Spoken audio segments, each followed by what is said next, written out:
18 तारीख 18 नोव्हेंबर तारीख सकाळी अंदाजे 4 वाजता जळगाव विधानसभा कॉन्स्टिट्युन्सीचं इंडिपेंडेंट कॅन्डिडेट होतं. त्याचं नाव होतं शेख अहमद शेख हुसेन गुलाम हुसेन, वय 51 वर्ष. ह्यांच्या घरावरती फायरिंग केलं म्हणून आम्हाला रिपोर्टिंग झालं होतं आणि तिथं पूर्ण शोध केल्यानंतर इन्व्हेस्टिगेशनमध्ये तिथं खरंच त्यांचा तो पहिल्या मजल्यावर राहत होता. त्यांचा घरचं खिडकीचा काच तुटल्या होत्या, 2 बुलेट लागून आणि 1 बुलेट त्यांचं वॉलवर लागलं होतं. आणि गुन्हा दाखल झाल्यानंतर आम्ही पूर्ण चौकशी आणि तपास चालू होते.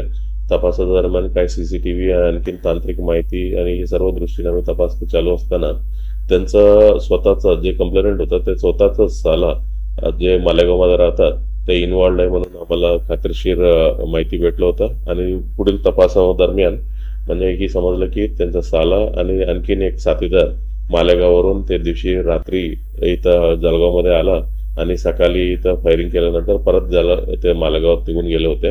आणि आदल्या दिवशी म्हणजे 17 तारीख रात्री देखील म्हणजे इथे एकदा रेकी करायला तो त्यांच्या साला हे आपल्या जळगावमध्ये आले होते. ही सर्व गोष्टी आम्हाला आता खात्रीशीर डिटेक्शन झालेलं आहे आणि सध्या 3 लोकांना अटक करण्यात आलं होतं. त्या 3 लोकांचा स्वतः जे उमेदवार होते त्यांना आणि त्याचा मुलगा शेख शिबान आणि दुसरा एक जे बाईकवर आलं होते आणि पाठीमागे बसलो होते त्याचा इरफान अहमद मोहम्मद हुसेन, वय 32 वर्ष, राहणारे मालेगाव. असं 3 लोकांना अटक केलेलं आहे. आणखीन 2 लोकांना अटक करणं बाकी आहे. जे मेन ज्यांनी फायरिंग केलं होतं तो फरारी आहे सध्या, आणि जे आणखीन एक उमेदवार आहे त्यांचा लहान मुलं आहे त्यांना देखील म्हणजे अटक करणं बाकी आहे.